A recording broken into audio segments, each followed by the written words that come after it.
तो आज हम लोग केटीजी थर्मो के 24वें लेक्चर में थर्मल एक्सपेंशन और हीट ट्रांसफर के बारे में बेसिक बात और उसके ऊपर सवाल करेंगे अपने पैकेज से। तो हम लोग पैकेज का जेई मेंस जो कि नीट लेवल पे है और जेई एडवांस जो कि एम्स लेवल पे है उस पर सवाल कर रहे हैं। जेई मेंस और नीट क्या है क्वेश्चंस का सिलेक्शन पहले उसमें होता है और जेई एडवांस और एम्स क्या है क्वेश्चंस का सिलेक्शन दूसरे असाइनमेंट में होता है।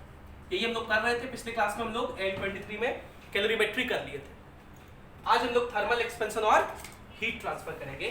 थर्मल एक्सपेंशन होता है कि जब किसी बॉडी को हीट किया जाए तो उसका एक्सपेंशन होता है, उसका लेंथ एक्सपेंड होता है, उसका एरिया एक्सपैंड होता है, उसका वॉल्यूम एक्सपैंड होता है। तो थर्मल एक्सपेंशन को तीन तरह से बांटा गया है। पहला होता है लीनियर एक्सपेंशन। लीनियर एक्सपेंशन मतलब लेंथ में होने वाला एक्सपेंशन। सही डेफिनेशन की बात करें तो लीनियर एक्सपेंशन का मतलब होता है लीनियर पैरामीटर में होने वाला चेंज। और लीनियर पैरामीटर में हम लोग किसको इसको इंक्लूड करते हैं? लेंथ को, जिसका भी यूनिट मीटर होगा उसको लीनियर पैरामीटर कहते हैं। जैसे लेंथ हो गया, रेडियस हो गया, डायमीटर हो गया, ये तीनों किसके एग्जांपल है? लीनियर पैरामीटर के। और उसमें जो एक्सपेंशन होता है उसके लिए फॉर्मूला होता है final length is equals to initial length into 1 plus alpha delta T. Delta T क्या है? Change in temperature. Delta T क्या है? Change in temperature. एल क्या है? Final length. एल नॉट क्या है? Initial length. Same formula radius के लिए भी लिखेंगे, r is equals to R naught into 1 plus alpha delta T. Same formula diameter के लिए भी लिखेंगे, d is equals to D naught into 1 plus alpha delta T. क्योंकि रेडियस, डायमीटर और लेंथ तीनों को किस कैटेगरी में रखा जाता है? Linear parameter. और लीनियर पैरामीटर में होने वाले एक्सपेंशन को हम लोग लीनियर एक्सपेंशन कहते हैं। ठीक है। दूसरा होता है एरियल एक्सपेंशन। दूसरा होता है एरियल एक्सपेंशन, मतलब एरिया वाले पैरामीटर में होने वाला एक्सपेंशन, एरियल एक्सपेंशन। ठीक है। या इसी का दूसरा नाम है सुपरफिशियल एक्सपेंशन। Superficial expansion. और एरियल एक्सपेंशन का फॉर्मूला होता है A is equals to A naught into 1 plus beta delta T. A क्या है? Final area. ए नॉट क्या है? Initial area. बीटा क्या है? Coefficient of areal expansion.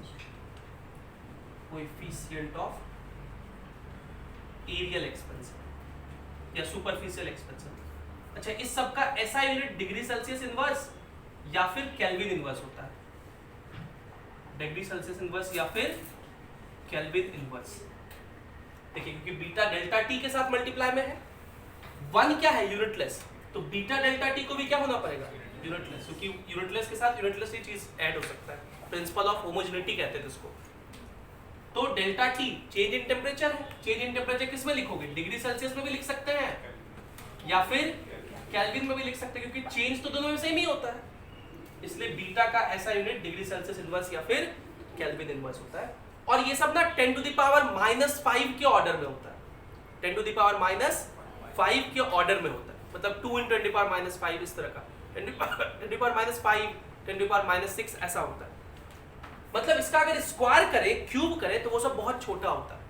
तो जब भी alpha square, beta square, alpha cube, gamma cube ये सब मिले तो आप उसको नेग्लिजिबल मान सकते हैं, नेग्लेक्ट कर सकते हैं। ठीक है, इस बात का ध्यान रखें। तीसरा, अच्छा, एरियल पैरामीटर में कौन कौन आएंगे? Curved surface area, total surface area, base area, ये सब किस में आता है? एरियल पैरामीटर में। इसको एरियल एक्सपेंशन कहते हैं। और फिर तीसरा है वॉल्यूम एक्सपेंशन। वॉल्यूम एक्सपेंशन जैसे बोलते हैं क्यूबिकल एक्सपेंशन। और ये है कि वॉल्यूम में होने वाला चेंज। भाई किसी बॉडी को मान लीजिए रॉड है, इसको हीट करेंगे तो इसका लेंथ भी चेंज होगा, रेडियस भी चेंज होगा, डायमीटर भी चेंज होगा। और क्योंकि लेंथ, रेडियस, डायमीटर चेंज हो गया तो एरिया भी चेंज हो जाएगा, सब एरिया चेंज हो जाएगा, वॉल्यूम भी चेंज हो जाएगा। तो सब कुछ एक दूसरे से रिलेटेड है, अलग अलग नहीं है। ऐसा नहीं कि लीनियर एक्सपेंशन अलग होता है, एरियल एक्सपेंशन अलग होता है, रिलेटेड है एक दूसरे से। और वॉल्यूम एक्सपेंशन के लिए क्या फॉर्मूला लिखेंगे? Final volume V is equals to initial volume V naught into 1 plus gamma delta. और गामा को हम लोग कोएफिशिएंट ऑफ वॉल्यूम एक्सपेंशन कहते हैं। Coefficient of volume expansion. और इस अल्फा बीटा गामा में रिलेशन होता है alpha is to beta is to gamma 1:2:3। Thermal expansion का बेसिक तो यही है, बस इतना ही, यही 4 पॉइंट। लेकिन इसके ऊपर बहुत सारे एप्लीकेशंस हैं और उन एप्लीकेशंस के लिए आप थर्मल एक्सपेंशन का डिटेल्ड लेक्चर देख सकते हैं। ठीक है, अभी जो भी अगर कोई मिलेगा तो हम लोग क्वेश्चन को सॉल्व करके दौरान उसको पढ़ भी लेंगे। आगे चलते हैं हीट ट्रांसफर। हीट ट्रांसफर के 3 मोड होते हैं। There are 3 modes of heat transfer. इसमें पहला मोड है कंडक्शन। पहला मोड क्या है? कंडक्शन, जो कि जनरली सॉलिड्स में होता है। जनरली किसमें होता है? सॉलिड्स में होता है। और इसके लिए एक लॉ है, उसका नाम है फूरियर लॉ। कौन सा नाम है? Fourier law of conduction. ये कहता है कि मान लीजिए कोई रॉड है, तो इस रॉड से मान लीजिए इस एंड का टेम्परेचर T1 है, इस एंड का टेम्परेचर T2 है, तो T1 T2 से क्या है? ज्यादा है। लेट्स सपोज एक टेम्परेचर ज्यादा है, एक टेम्परेचर कम है, तो हायर टेम्परेचर से लोअर टेम्परेचर की तरफ हीट प्रोपगेट करेगा, हीट प्रोपगेट करेगा। और रेट ऑफ हीट प्रोपगेशन को हम लोग H से लिखेंगे, कैपिटल H से क्या लिखेंगे? Rate of heat propagation.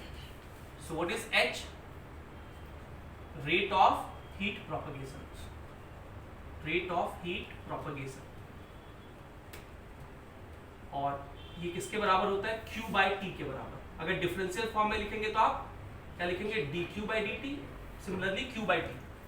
Q क्या है? हीट पर सेकंड। T क्या है? Time. Heat by time, heat पर सेकंड होता है Q/T। इसका अगर ऐसा यूनिट लिखना हो H का, तो H का ऐसा यूनिट क्या होता है? जूल पर सेकंड, जिसको आप क्या कहते हो? वॉट। W से लिखते हैं। तो फूरियर ने ये कहा कि ये जो H होगा, अच्छा इसका क्रॉस सेक्शनल एरिया, ये जो क्रॉस सेक्शनल एरिया है वो A है। तो फूरियर ने ये कहा कि जो H होगा उसका फॉर्मूला होगा KA T1 - T2/L। फूरियर ने क्या कहा कि H जो होगा, रेट ऑफ हीट फ्लो, कितने के बराबर होगा? KA T1 - T2/L। और इसी बात को हम लोग किस लॉ के नाम से जानते हैं? फूरियर लॉ के नाम से। What is A? Cross sectional area, T1 - T2 temperature, L को लेंथ कहते हैं, L को लेंथ कहते हैं। और ये T1 - T2/L, T1 - T2/L, कोई भी चीज के डिफरेंस में लेंथ से डिवाइड करते हैं तो उसका नाम ग्रेडियंट बन जाता है। इसको टेम्परेचर ग्रेडियंट कहा जाता है। क्या बोलते हैं इसको? Temperature gradient. K क्या है? K है thermal conductivity of material. K क्या है? Thermal conductivity of material, thermal conductivity of material. ये मटेरियल का प्रॉपर्टी होता है। और इस K का अगर ऐसा यूनिट पूछे, जो कि JEE मेंस 2020 में आ चुका है, इसका अगर ऐसा यूनिट पूछे तो बहुत सिंपल, ये क्या होगा? वॉट। भी देखिए H का बताया ना, जूल पर सेकंड क्या होता है? वॉट। यहाँ है एरिया मीटर स्क्वायर और ये नीचे मीटर, तो मीटर स्क्वायर से 1 मीटर कट जाएगा, ऊपर 1 मीटर बचा रह जाएगा। और टेम्परेचर चेंज का केल्विन होता है, तो इधर आ जाएगा वॉट पर एम के। इसका ऐसा यूनिट क्या होता है? वॉट पर एम के। अगर मैं इसका डायमेंशन पूछूं तो आप बता देंगे? इसका डायमेंशन क्या लिखेंगे? वॉट होता है joule per second, metre into kelvin. Joule क्या होता है? न्यूटन मीटर, और न्यूटन क्या होता है? KG metre per second square. तो जूल हो गया KG metre square by second square. 1 second और है यहाँ, तो सेकंड का क्यू लिख देते हैं, इनटू मीटर इनटू केल्विन। ये हो जाएगा केजी को लिखेंगे m, 1 मीटर से 1 मीटर कट जाएगा, तो L T का पावर -3 K का पावर, ये इसका डायमेंशन हो जाएगा। तो ये कुछ एक बात आपको याद रखना है कंडक्शन से रिलेटेड। कंडक्शन आप लोग समझ गए किसमें होता है? Mainly in solids. और कंडक्शन को मैथमेटिकली कौन गवर्न करता है?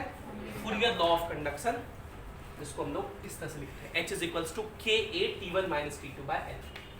हीट ट्रांसफर में 2 बात और है। पहला मोड होता है कंडक्शन, दूसरा होता है कन्वेक्शन, तीसरा होता है रेडिएशन। पहले आप इतना लिखिए, फिर हम लोग वो रेडिएशन वाला चर्चा करेंगे।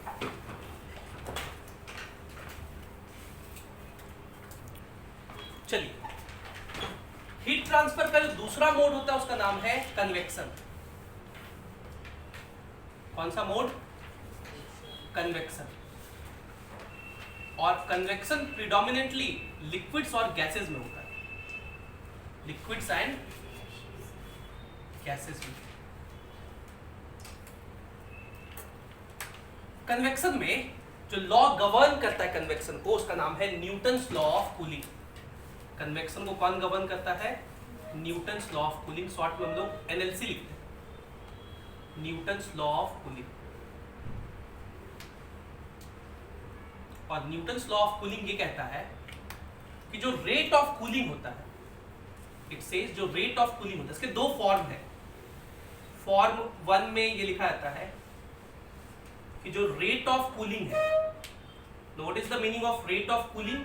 कूल करने का मतलब टेम्परेचर का घटना, तो रेट ऑफ कूलिंग का मतलब होता है rate of decrease of temperature, rate of decrease of temperature. ये रेट ऑफ कूलिंग को मैथमेटिकली हम लोग minus D theta by D T से लिखते हैं। किससे लिखते हैं? माइनस डी थीटा है, ये ध्यान रखिएगा, बाई डी टी। थीटा क्या है? टेम्परेचर। थीटा क्या है? Temperature of body. और स्मॉल टी क्या है? टाइम। तो माइनस डी थीटा क्यों लिखे? क्योंकि टेम्परेचर घट रहा है, तो इसी को बोलते हैं रेट ऑफ कूलिंग या rate of decrease of temperature. ये प्रोपोर्शनल होता है थीटा माइनस थीटा एस के। इसी बात को हम लोग न्यूटन्स लॉ ऑफ कूलिंग कहते हैं कि रेट ऑफ कूलिंग जो है, rate of decrease of temperature, वो प्रोपोर्शनल होता है किसके किसके बीच का? बॉडी का टेम्परेचर और सराउंडिंग के टेम्परेचर के बीच के डिफरेंस के प्रोपोर्शनल होता है। So what is theta? Temperature of body. And what is theta S? Temperature of surrounding.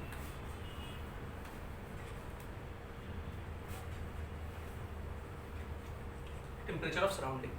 Proportionality को हटाएंगे तो कांस्टेंट लिखते हैं माइनस के, सॉरी माइनस के बोलते हैं, के लिखते हैं, के इंटू थीटा माइनस थीटा, ऐसे स्मॉल के लिखे, ध्यान रखिएगा। अब इसको इधर ले जाकर के इंटीग्रेट कर सकते हैं, तो D theta by theta minus theta इसका लिखेंगे माइनस के डी टी। इसको इंटीग्रेट कर सकते हैं। जब टाइम 0 था तब जो टेम्परेचर था वो थीटा नॉट था, किसी टाइम टी पे टेम्परेचर कितना हो गया? Theta. D theta by theta का इंटीग्रेशन ln थीटा होता है, ये हो जाएगा ln theta minus theta S. ये इंटीग्रेट होके हो गया, और लिमिट कहाँ से कहाँ लिखेंगे? थीटा नॉट से theta is equals to minus के बाहर आ गया, कांस्टेंट था, dt का इंटीग्रेशन t माइनस 0 पुट करेंगे तो t ही रह जाएगा। पहले अपर लिमिट पुट करो थीटा, तो ये हो जाएगा थीटा की जगह थीटा ही पुट करेंगे तो ln theta minus theta S हो जाएगा। फिर लोअर लिमिट पुट करेंगे थीटा की जगह थीटा नॉट, तो ln theta naught minus theta S हो जाएगा is equals to minus K T. ln a minus ln b, ln a by b होता है, तो ln theta minus theta S by is equals to minus K T. तो ये formula भी आपको याद रखना है, ये फॉर्मूला भी आपको याद रखना है। What is theta? Temperature of body. What is theta S? Surrounding temperature. What is theta naught? Initial temperature of body. Theta naught क्या है? Initial temperature of body, initial temperature of body. तो ये rate of cooling का formula होता है minus D theta by D T proportional to theta minus theta S. ये इसका derivation हो गया ये फॉर्मूला का। ये दो फॉर्मूला आपको याद रखना है। इसमें एक बात और आपको ध्यान में रखना है, इसका एक और फॉर्म है, उसका नाम है फॉर्म 2। दूसरा फॉर्म है rate of cooling, Newton's law of cooling, और उसमें हम लोग ये minus D theta by D थी ना लिख के minus D Q by D T लिखते हैं। क्या लिखते हैं? Minus D Q by D T, और इसको पढ़ते हैं रेट ऑफ हीट लॉस। क्या पढ़ते हैं? Rate of heat loss is proportional to theta minus theta S. ध्यान दीजिएगा, ये थीटा लिखा है, ये थीटा लिखा है, ये क्यू है, क्यू में थोड़ा पुच्छे निकला हुआ है, तो ये है रेट ऑफ हीट लॉस। इसको अगर आप लिखेंगे सॉल्व करके तो लिखेंगे minus D Q by D T is equals to capital K, यहाँ कांस्टेंट क्या लिखते हैं हम लोग? Capital K into theta minus theta S. ठीक है यहाँ तक? अब डी क्यू मैंने आपको बताया था एम एस डेल्टा टी होता है। डी क्यू क्या होता है? M S delta T, calorimetry पिछले क्लास में किए थे, तो ये हो जाएगा M S D T. Delta T की जगह क्या लिख दिए? डी टी या डी थीटा, टेम्परेचर तो थीटा से लिख रहे हैं हम लोग, by D T is equals to capital K into theta minus theta S. ये ms को उधर भेज दीजिए, तो minus D theta by D T क्या हो जाएगा? k by m s into theta minus theta s. और ये देखिए यही वाला टर्म आ गया minus D theta by D t. इस वाले टर्म को क्या कहोगे, स्मॉल के, capital K by m S को क्या बोलते हैं, तो minus D theta by D T is equals to small K into theta minus theta S. मतलब ये भी एक लिखने का तरीका है। और इसका मतलब कि अगर इसको इंटीग्रेट करेंगे, यहां के बाद तो इंटीग्रेशन ऐसा ही होगा, तो फॉर्मूला में खाली यहां क्या आ जाएगा, is equals to minus small के बदले हम लोग क्या लिख सकते हैं, capital K by m s into capital K by m s into, खाली ये एक नया टर्म इसमें ऐड हो जाएगा। ठीक है, तो ये दो form Newton's law of cooling के होते हैं, और यही कन्वेक्शन है जो कि न्यूटन्स लॉ ऑफ कूलिंग को डिस्कस करता है। तीसरा है रेडिएशन। तीसरा मोड ऑफ हीट ट्रांसफर क्या है, रेडिएशन। इसको लिखिए, फिर हम लोग रेडिएशन लिख लेंगे।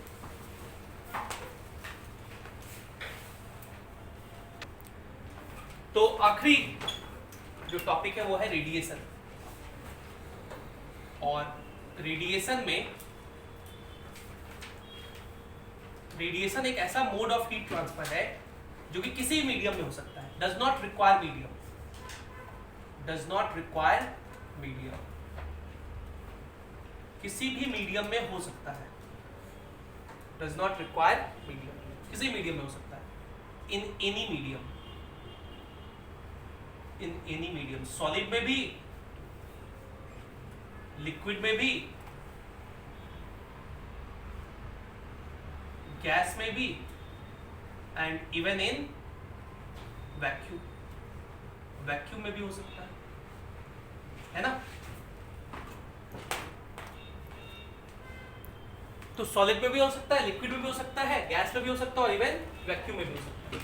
होता क्या है रेडिएशन, जैसे कोई भी बॉडी हो उसको अगर हीट को में एक्सपोज कर देंगे, जैसे मान लीजिए कोई एक बॉडी है, ये मार्कर है, इसको धूप में जाके रख दीजिए, तो इस पर एनर्जी फॉल करेगा।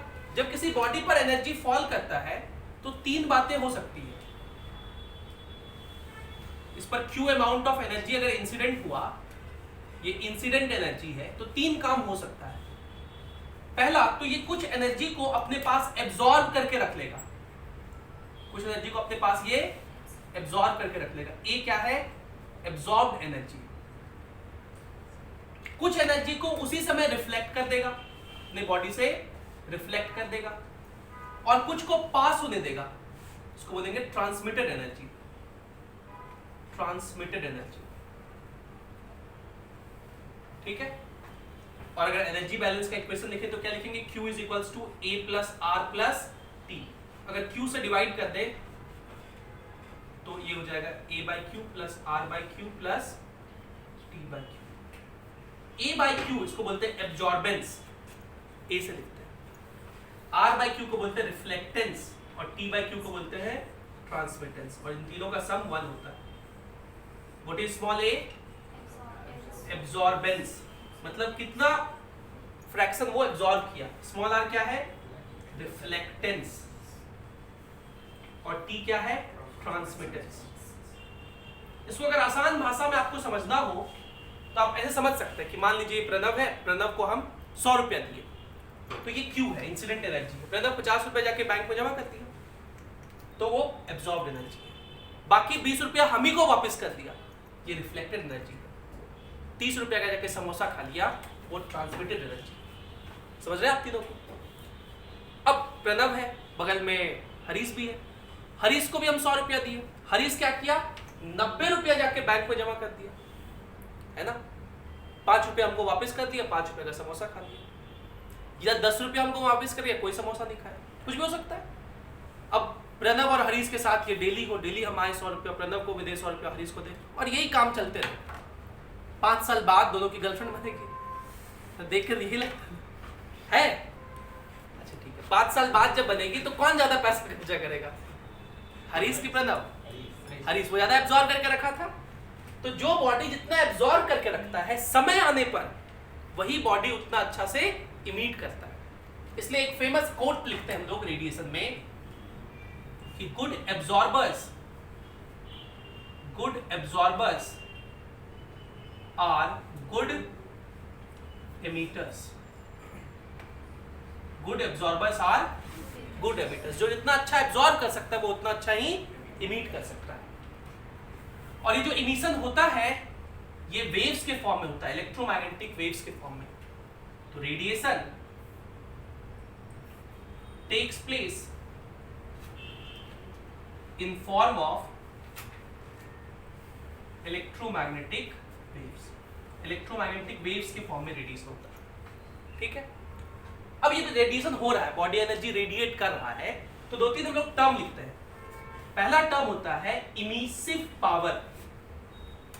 क्या लिखते हैं? इमिसिव पावर, जिसको स्मॉल ई से लिखा जाता है या कैपिटल ई से लिखा जाता है। अच्छा, यहां मैंने एक बात बताना भूल गया, ये हम लोग लिखे ना good emitters are good absorbers या good absorbers are good emitters. तो ये तो प्रणव था, हरीश था। अब मान लो ये आस्था है, सॉरी आसना है। आसना क्या करती है, इसको 100 रुपए देते तो 100 का 100 रुपए जाके बैंक में जमा कर देती है, ठीक। तो ये बेस्ट एब्जॉर्बर। तो समय आने पे सबसे ज्यादा कौन खर्चा करेगी? आसना करेगी ना। तो इसको बोलते हैं ब्लैक बॉडी, जो सारा एनर्जी क्या कर लेता है, एब्जॉर्ब कर लेता है, और समय आने पे सबसे ज्यादा इमिट करता है। इसको बोलते हैं black body. So good absorbers are good emitter. Black body absorbs all radiation and hence emits maximum radiation and hence emits maximum radiation। इस फेनोमेनन को ब्लैक बॉडी रेडिएशन के नाम से जाना जाता है। इसको क्या बोलते हैं हम लोग? Black body radiation. Black body सबसे ज्यादा एनर्जी को इमिट भी करता है और एब्जॉर्ब भी करता है, इसको ब्लैक बॉडी रेडिएशन के नाम से जानते हैं। इमिसिव पावर, इमिसिव पावर होता है एनर्जी एमिटेड पर second per unit area. Energy emitted पर सेकेंड पर यूनिट एरिया, मतलब बेसिकली इमिसिव पावर का फॉर्मूला होता है energy Q by T into A। और Q बाई T को हम लोग H कहते थे, अभी देखिए याद करिए, हीट पर सेकेंड, तो H बाई A भी लिख सकते हैं। जब हम लोग स्मॉल e लिखते हैं इसका मतलब किसी भी बॉडी के लिए लिख रहे हैं, फॉर एनी बॉडी। और जब हम लोग कैपिटल E लिखते हैं इसका मतलब फॉर ब्लैक बॉडी। और इसका क्या मतलब, कौन ज्यादा होगा, स्मॉल e की कैपिटल E? Capital E। क्योंकि हम लोग पढ़े कि ब्लैक बॉडी सबसे ज्यादा एनर्जी को एब्जॉर्ब करता है, तो सबसे ज्यादा एनर्जी को क्या करेगा, इमिट करेगा। मतलब कैपिटल E जो होता है वो स्मॉल e से बड़ा होता है। बात समझ रहे हैं आप लोग? तो एक टर्म डिफाइन किया गया, उसका नाम होता है इमिसिविटी।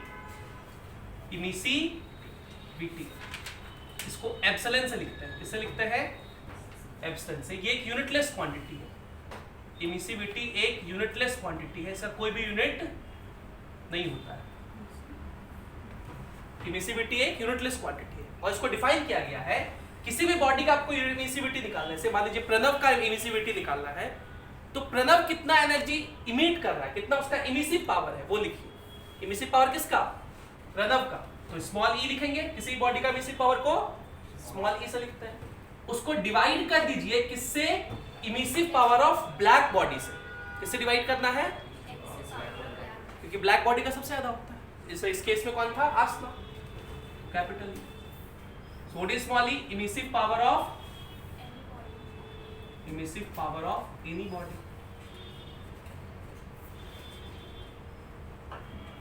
एनी बॉडी की जगह हम बॉडी लिख दे रहे हैं, मतलब जिसका भी इमिसिविटी निकाल रहे हैं। Emissive power of the body divided by emissive power of black body. और इस रेशियो किस नाम से जाना जाता है? इमिसिविटी के नाम से जाना जाता है। ब्लैक बॉडी का इमिसिविटी कितना होगा? तो ब्लैक बॉडी के लिए ऊपर भी ब्लैक बॉडी लिखेंगे और नीचे तो सबके लिए ब्लैक बॉडी लिखते हैं, तो कट के 1 हो जाएगा। So for black body epsilon का वैल्यू कितना होता है? 1। और फॉर अदर बॉडी एप्सिलॉन का वैल्यू लेस देन 1। कोई भी अदर बॉडी हो तो उसका इमिसिव पावर ब्लैक बॉडी से तो कम ही होगा, ठीक है। अब इस ब्लैक बॉडी के रेडिएशन को दो साइंटिस्ट ने स्टडी किया, एक का नाम था वेन और एक का नाम था स्टीफन। स्टीफन्स लॉ कहते हैं और वेन्स डिस्प्लेसमेंट लॉ कहते हैं। स्टीफन का जो स्टडी है वैसा ही थेसिस बोल्ट्जमैन के भी थेसिस में मिलता है, वैसा ही लिखा हुआ चीज बोल्ट्जमैन में ही मिलता है। इसलिए स्टीफन्स लॉ को कई जगह स्टीफन बोल्ट्जमैन लॉ के नाम से भी जाना जाता है। पहले आप इसको लिखिए, फिर मैं वो दोनों लॉ लिख दूंगा, फिर हम लोग क्वेश्चन पे आ जाएंगे, वो आखिरी पॉइंट है।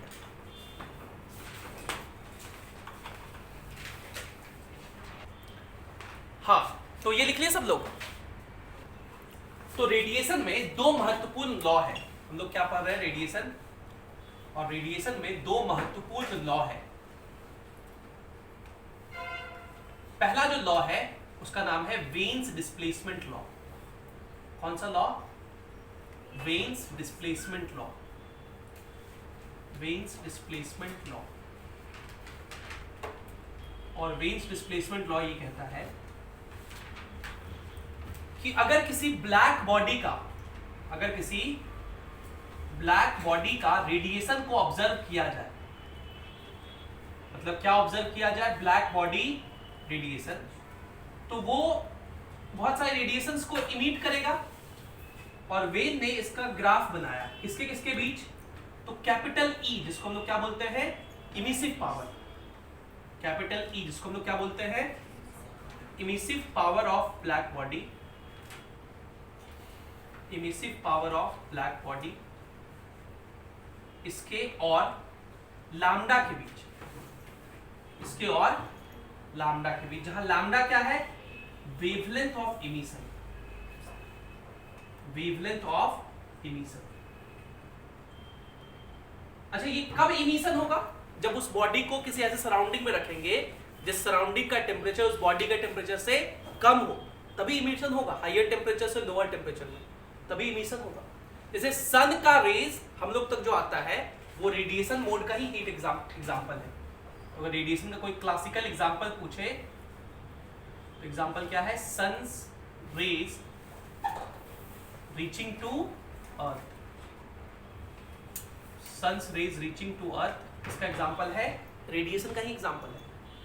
तो वेन के डिस्प्लेसमेंट लॉ में वेन ने ब्लैक बॉडी के रेडिएशन को स्टडी किया और ग्राफ बनाया किसके बीच, इमिसिव पावर और वेवलेंथ के बीच। भाई इमिशन जो हो रहा होगा, बहुत सारा वेव्स निकल रहा होगा, इलेक्ट्रोमैग्नेटिक वेव्स, और उन वेव्स का वेवलेंथ को प्लॉट करके इमिसिव पावर का ग्राफ बनाया।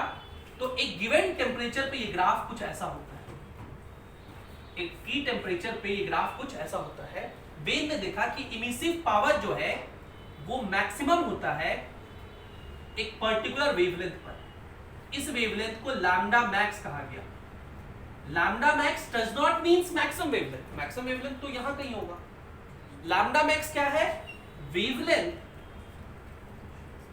Lambda max is wavelength corresponding to which emissive power is maximum, emissive power is maximum। ये वह वेवलेंथ है जिससे corresponding emissive power maximum आ रहा है। वेन ने जब इस लैम्डा मैक्स को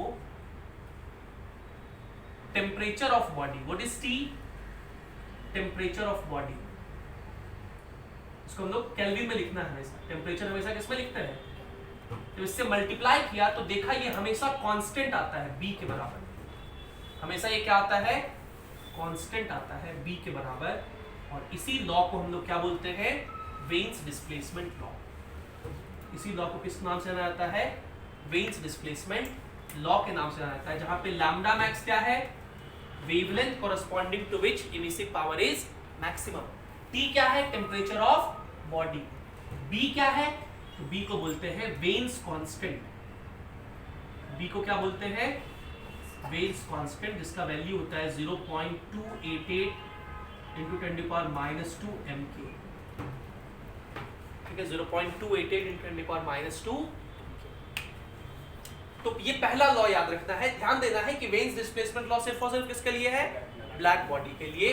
तो किसी ब्लैक बॉडी के लिए लैम्डा मैक्स और टेम्परेचर का प्रोडक्ट B के बराबर होता है। दूसरा बात जो हम लोग को याद रखना है वो है स्टीफेंस लॉ, या उसी को हम लोग स्टीफन बोल्ट्जमैन लॉ भी कहते हैं, स्टीफन बोल्ट्जमैन लॉ। और स्टीफन और बोल्ट्जमैन नामक दो साइंटिस्ट ने ये कहा कि जो इमिसिव पावर होता है ब्लैक बॉडी का, ब्लैक बॉडी के इमिसिव पावर को हम लोग किससे लिखते हैं, कैपिटल ई से, ये डायरेक्टली प्रोपोर्शनल होता है उसके टेम्परेचर के फोर्थ पावर पर। किसके डायरेक्टली प्रोपोर्शनल होता है, टेम्परेचर के fourth power. Emissive power of black body, emissive power of black body, emissive power of black body is directly proportional to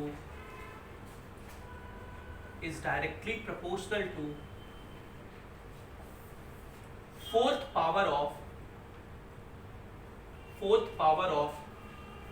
absolute temperature of body, absolute temperature of body।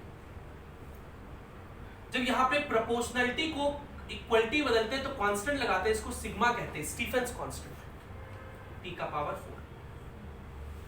तो ये sigma क्या है, Stephen's constant है। और physics में सबसे आसान है इसका वैल्यू याद रखना, 5 6 7 8 5.67 इंटू 10⁻⁸। ये सिग्मा इतना होता है, ये निकालना बहुत आसान है। ई इमिसिव पावर, इसका भी हम लोग यूनिट देखे थे। इमिसिव पावर क्या था, एनर्जी पर second per unit area. Energy पर सेकंड तो वॉट हो गया, डिवाइड बाय एरिया।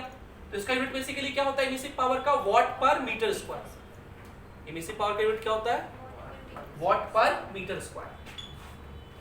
ये तो लिखे थे emissive power of black body किसमें होता है, वॉट पर मीटर स्क्वायर।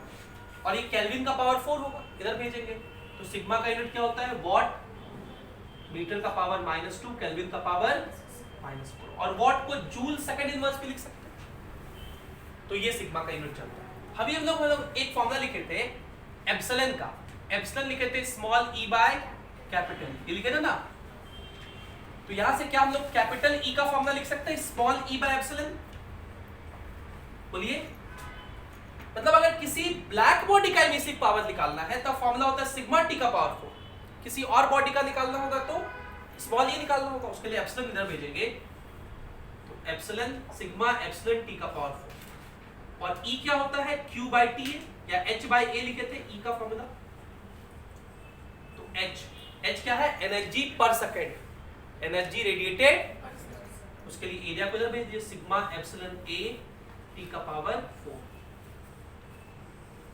H क्या है, एनर्जी रेडिएटेड पर सेकेंड, एनर्जी रेडिएटेड पर सेकेंड, एनर्जी रेडिएटेड पर सेकंड का ये फॉर्मूला। अगर सराउंडिंग टेम्परेचर दिया हुआ हो, if Ts is surrounding temperature, यहां से आगे यहां लिखना है, इफ Ts क्या है, सराउंडिंग टेम्परेचर है, तो सब जगह फॉर्मूला में T के बगल में Ts भी हो जाएगा। मैं फैक्ट नीचे वाला लिख रहा हूं, H इज इक्वल्स टू क्या हो जाएगा, सिग्मा एप्सिलॉन A T का पावर 4 माइनस Ts का पावर 4, ऐसा हो जाएगा।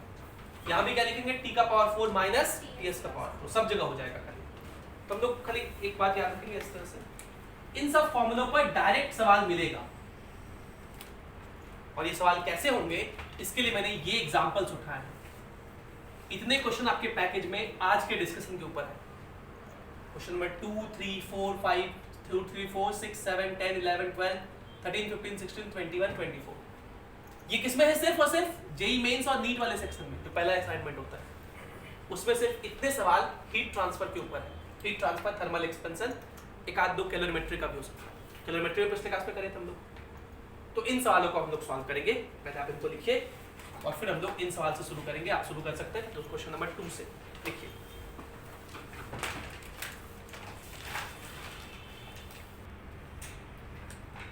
चलिए तो हम लोग क्वेश्चन नंबर 2 डिस्कस करने जा रहे हैं। क्वेश्चन नंबर 2 है कि एक ब्लॉक है मेटल फॉइल का और इसको वार्म किया जा रहा है bye radiation from a small sphere at temperature T and at distance D। मतलब ये एक स्फीयर है जिस स्फीयर का टेम्परेचर कितना है, T है, और इससे रेडिएशन निकल रहा है। साइड डायरेक्शन में क्या निकल रहा है, रेडिएशन। यहां से डी डिस्टेंस पर, यहां से डी डिस्टेंस पर कोई फॉइल है, ये फॉइल है। सेम चीज आप समझ सकते हैं कि ये सन है, ये क्या है, सन है, और ये क्या है, अर्थ। अर्थ का कोई पॉइंट, इस तरह से अर्थ होगा, ये अर्थ का कोई पॉइंट है, ठीक है। देखिए क्या होगा, सन से एनर्जी इमिट होगा। सन जो है एक ब्लैक बॉडी जैसा बिहेव करता है, सन या कोई भी स्टार किसके साथ बिहेव करता है, ब्लैक बॉडी जैसा, इससे एनर्जी इमिट होगा। और अभी अभी लोग पढ़े कि एनर्जी पर सेकंड कितना इमिट होता है, h। कितना इमिट होता है एनर्जी पर सेकंड, h। और इसका फॉर्मूला क्या था, सिग्मा एप्सिलॉन a t का पावर 4, और सराउंडिंग तो कुछ है नहीं, तो सिग्मा स्टीफन कांस्टेंट एप्सिलॉन, तो ये तो ब्लैक बॉडी है, इसका एप्सिलॉन कितना होता है 1, इमिसिविटी 1, सिग्मा एप्सिलॉन, इसका एरिया, सन का एरिया, ए क्या है, एरिया ऑफ सन, सन का सरफेस एरिया, सिग्मा एप्सिलॉन ए टी का पावर 4। इतना एनर्जी पर सेकंड ये सन रेडिएट कर रहा है, इतना एनर्जी पर सेकंड ये सन रेडिएट कर रहा है। लेकिन ये तो सन ऐसे है, ये रेडिएशन तो सारे डायरेक्शन में जा रहा होगा, बोलो। तो डी डिस्टेंस पे अगर कोई पॉइंट है तो यहां कितना पहुंच रहा होगा। तो हम लोग एक स्फीयर कंसीडर करें, जिस स्फीयर का सेंटर ये सन है, ये क्या कंसीडर कर रहे हैं, एक स्फीयर, जिस स्फीयर का सेंटर कौन है, सन। तो इस पॉइंट पर कितना एनर्जी पहुंचेगा वो हम लोग निकाल सकते हैं। भाई इतना एनर्जी निकल रहा है, यहाँ अगर सन है, सन से इतना एनर्जी निकल रहा है, ये एनर्जी कहां तक जा रहा है, पूरे स्फीयर में जा रहा है। इसका सरफेस एरिया कितना है, 4 पाई डी स्क्वायर, 4 पाई रेडियस का स्क्वायर, क्योंकि डी है। मतलब यहां पर अगर हम लोग पूछे क्या, एनर्जी रिसीव्ड पर second per unit area, per unit area, energy received पर सेकेंड पर यूनिट एरिया, वो कितना होगा, पर सेकंड तो इतना एनर्जी रेडिएट हो रहा है, और यूनिट एरिया पे कितना पहुंचेगा, तो सिग्मा ए टी का पावर 4, ये तो हो गया पर second divided by per unit area, पूरा एरिया कितना है 4 पाई डी स्क्वायर। इतना एनर्जी अर्थ पर पहुंचता है सन की वजह से, और जो भी सन पर रिसीव होता है एनर्जी पर सेकंड पर यूनिट एरिया, इसी को सोलर कांस्टेंट कहते हैं। 2020 के एक पेपर में तो डायरेक्ट सोलर कांस्टेंट का डायमेंशन पूछ लिया था। What is solar constant? Energy received per second per unit area on Earth. ये होता है। इस क्वेश्चन में ये कहा है कि ये जो फॉइल है, ये जो रिसीव कर रहा है पावर, क्या रिसीव कर रहा है, पावर P। भाई इस फॉइल का कुछ एरिया होगा, बोलो। ये तो है एनर्जी पर सेकंड पर यूनिट एरिया, इस फॉइल का कुछ एरिया होगा ना, तो उसके एरिया से मल्टीप्लाई कर देंगे तो हम लोग को ये मिल जाएगी फॉइल के पास कितना पावर आ रहा है, एनर्जी पर सेकंड आ रहा है। ये क्या लिखा हुआ है, energy divided by time divided by area, उसमें एरिया से मल्टीप्लाई कर दो तो एरिया कट ना जाएगा। मतलब पावर रिसीव्ड बाय फॉइल पूछा जाए, पावर रिसीव्ड बाय फॉइल पूछा जाएगा हम लोग से, तो हम लोग कितना लिखेंगे, या पावर रिसीव्ड बाय सन पूछा जाए तो कितना लिखेंगे, सिग्मा ए टी का power 4 by 4 pi d square into area of foil. बोलिए, इस वैल्यू को P कहा है, क्वेश्चन में इस वैल्यू क्या कहा है, P। अब इसके ऊपर सवाल पूछा गया है, तो आगे से सब एज ए थ्योरी याद रखना है। मैंने जो कॉम्प्रिहेंसिव लेक्चर उसमें ये पूरा डिराइव करके दिखाया है, अभी मैंने वापस से डिराइव करके आपको दिखा दिया। अब कह रहा है कि इस P पर क्या फर्क पड़ेगा अगर टेम्परेचर और डिस्टेंस दोनों को डबल कर दिया जाए। तो सिंपल सा बात है, टेम्परेचर डबल कर दिए भाई, टेम्परेचर क्या कर दिए, तो डबल का पावर 4, तो 2 का पावर 4 16 गुना, तो टेम्परेचर डबल करने से फर्क पड़ेगा। लेकिन डिस्टेंस भी बढ़ा दिए हैं, डिस्टेंस भी डबल कर दिए हैं, तो 2 गुना का स्क्वायर 4, ये तो डिवाइड में है ना, तो 4 से 16 कट जाएगा कितने बार में, 4 बार में। मतलब क्या फर्क पड़ेगा, 4 गुना बढ़ जाएगा, कितना हो जाएगा, 4p हो जाएगा, 4p हो जाएगा। इसी को ये जो एनर्जी रिसीव्ड पर सेकंड पर यूनिट एरिया है, इसको रेडिएंट एनर्जी भी कहते हैं। क्या बोलते हैं, ये सब बार बार यूज पड़ेगा, रेडिएंट एनर्जी कहीं मिल जाएगा, कहीं पावर दिख देगा। तो ये पहला क्वेश्चन नंबर 2 था जो हम लोग कर लिए। क्वेश्चन नंबर 3 तो सिंपल सा न्यूटन्स लॉ ऑफ कूलिंग के ऊपर है। क्वेश्चन नंबर 3 है कि एक बॉडी 90 से 80 आता है 10 मिनट में, बताइए 80 से 70 तक कूल होने में कितना समय लगेगा अगर सराउंडिंग टेम्परेचर 25 है तो देखिए एक तो फॉर्मूला लॉग वाला है, एक तो फॉर्मूला हम लोग पढ़ते हैं ना ln वाला, लेकिन ln वाले फॉर्मूले में दिक्कत क्या होता है कि ln का वैल्यू हम लोग को नहीं पता होता, तो लॉग टेबल दिया है तब वो फॉर्मूला लगा सकते हैं हम लोग, उससे एग्जैक्ट आंसर आता है। लेकिन एक हम लोग न्यूटन्स लॉ ऑफ कूलिंग में अप्रोक्सीमेट फॉर्मूला डिराइव किए हैं, मतलब अप्रोक्सीमेट तरीका डिराइव किए, ये हम नहीं किए हैं, समझ सोचिएगा, सारे बुक्स में है, सब जगह ये वैलिड है। तो ये जो अप्रोक्सीमेट तरीका है आपको वही तरीके से सॉल्व करना है, एग्जाम में भी उसी तरीके से सॉल्व करना है, एनसीईआरटी भी आपको उसी तरीके से सॉल्व करने कहता है, ठीक है। तो ये जगजाहिर फॉर्मूला है, कोई दिक्कत नहीं है। न्यूटन्स लॉ ऑफ कूलिंग अभी हम लोग लिखे थे, क्या लिखे थे, minus D theta by D T is equals to small K into theta minus theta S. अब इस फॉर्मूले को देखिए हम लोग थोड़ा सा रीराइट करेंगे, इस फॉर्मूले का मीनिंग को थोड़ा फिर से समझेंगे और फिर आपको न्यूटन्स लॉ ऑफ कूलिंग समझ में आएगा। अच्छा, न्यूटन्स लॉ ऑफ कूलिंग बहुत अच्छे से समझना हो आपको, तो आप इमेजिन कर सकते हैं कि एक कप है, उसमें चाय रखा हुआ है, वो एनर्जी को रेडिएट कर रहा है सराउंडिंग में।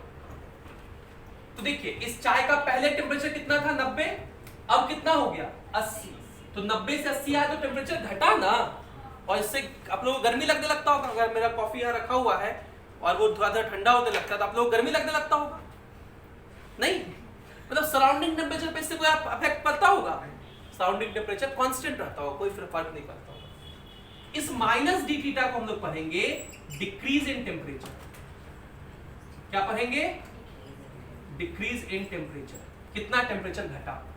इस डी थीटा को, डी टी को पढ़ेंगे टाइम, कितने टाइम में घटा, के तो कांस्टेंट है, ये थीटा क्या था, टेम्परेचर ऑफ बॉडी, और बॉडी का टेम्परेचर तो वेरी कर रहा है, पहले 90 था अभी क्या हो गया 80, वेरी कर रहा है। तो इस टेम्परेचर ऑफ बॉडी को हम लोग एवरेज ले लेंगे, क्या ले लेंगे, एवरेज टेम्परेचर। और ये कैसे लिखेंगे मैं सिखा रहा हूं। देखिए अगर हम लोग पहले स्टेप के लिए लिखे तो 90 से 80 आया, कितना घटा 10, तो डिक्रीज इन टेम्परेचर हो गया 10 बाय, यही फॉर्मूला को लिख रहे हैं, माइनस डी थीटा का वैल्यू हो गया 10 बाय कितना टाइम लगा T1, हम लोग को निकालना है, T1 10 मिनट, बाद में लिख देंगे T1 का वैल्यू, वही T1 रह दीजिए, K ऐसे रह दीजिए। थीटा क्या है, टेम्परेचर ऑफ बॉडी, तो 90 से 80 तो कॉन्टिन्यूसली चेंज कर रहा है, तो हम लोग क्या करेंगे 90 और 80 का एवरेज ले लेंगे, तो 90 और 80 का एवरेज 85, 85, 90 और 80 का एवरेज कितना होगा, जोड़ करके 2 से डिवाइड कर देंगे, या ऐसे समझिए ना बीच का टेम्परेचर, तो 85 ले लिया, माइनस थीटा एस, क्योंकि क्या है सराउंडिंग टेम्परेचर कितना है 25, ये हम लोग का पहला इक्वेशन बनेगा इस केस के लिए।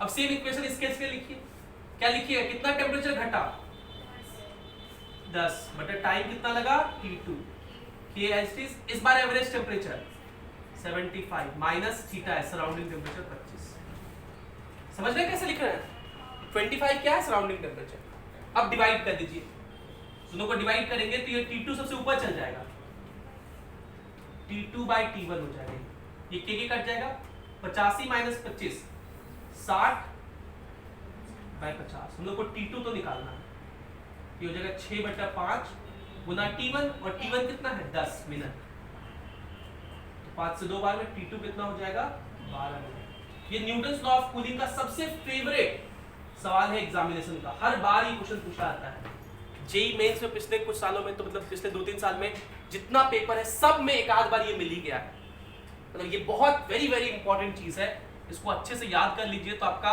आधा काम तो हीट ट्रांसफर का हो गया। न्यूटन्स लॉ ऑफ कूलिंग का ये वाला सवाल बहुत महत्वपूर्ण है। देखिए इसको फिर आगे करते हैं हम लोग, तो 2 और 3 कर लिए, अब 4 और 6 करेंगे।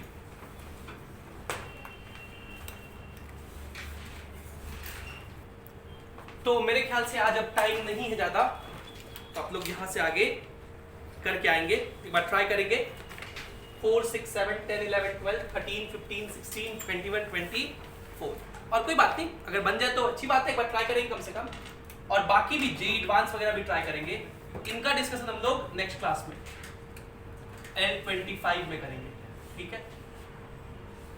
और आप इसके साथ साथ जेई मेंस में अगर कोई और भी डाउट हो आप वो भी पूछ सकते हैं।